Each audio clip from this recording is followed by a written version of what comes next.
നമസ്കാരം. Raf talk ഫുട്ബോളിലേക്ക് അവർക്കും സ്വാഗതം. FC Barcelona versus Inter Miami.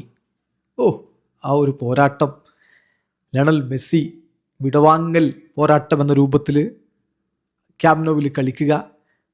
ഒരു പകുതി ബാഴ്സയ്ക്ക് വേണ്ടി, ഒരു പകുതി ഇന്റർ മയാമിക്ക് വേണ്ടി. വല്ലാത്തൊരു വിടവാങ്ങലായിരിക്കും അത്.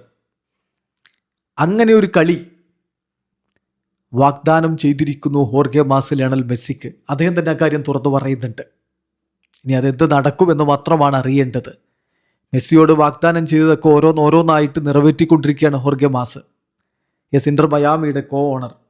അദ്ദേഹം ഏറ്റവും പുതുതായിട്ട് പറഞ്ഞിട്ടുള്ള വാക്കുകളിലേക്ക് ഒന്ന് പോകാം. ഞാൻ മെസ്സിക്ക് ഒരു കമ്മിറ്റ്മെൻറ്റ് കൊടുത്തിട്ടുണ്ട്. മെസ്സിയോട് ഞാനൊരു കമ്മിറ്റ്മെൻറ്റ് പറഞ്ഞിട്ടുണ്ട്. അതായത് I will do my best in the coming years so that he has the opportunity to say goodbye to his fans in Barcelona.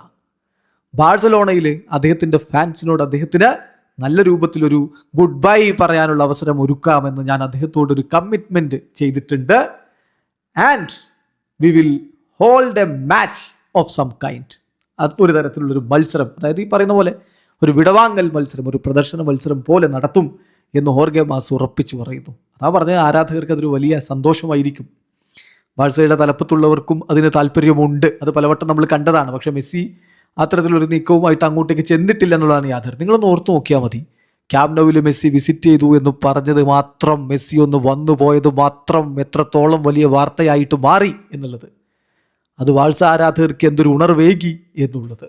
ഏതായാലും ഹോർഗെ മാസിനും കൈയടിക്കണം. അദ്ദേഹം മെസ്സിയോട് പറഞ്ഞത് ഓരോന്നായിട്ട് ചെയ്തുകൊണ്ടിരിക്കുകയാണ്. അദ്ദേഹം പറഞ്ഞിട്ടുണ്ടായിരുന്നല്ലോ, നിങ്ങൾ best version of Inter Miami കാണാനിരിക്കുന്നതേ ഉള്ളൂ, ഞങ്ങൾ അത് കൃത്യമായിട്ട് ചെയ്യും.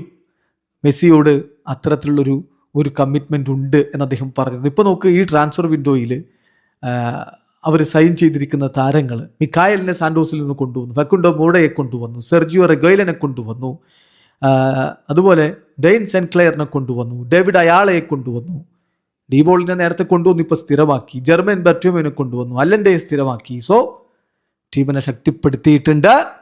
കോൺകക്കാഫ് ചാമ്പ്യൻസ് കപ്പാണ് ഇത്തവണത്തെ ലക്ഷ്യം. വീഡിയോ അവസാനിക്കുന്ന ഫുട്ബോൾ ലോകത്തെക്കുറിച്ച് വിശേഷങ്ങളുമായി റാഫ് ടോക്സ് എഴുതാം.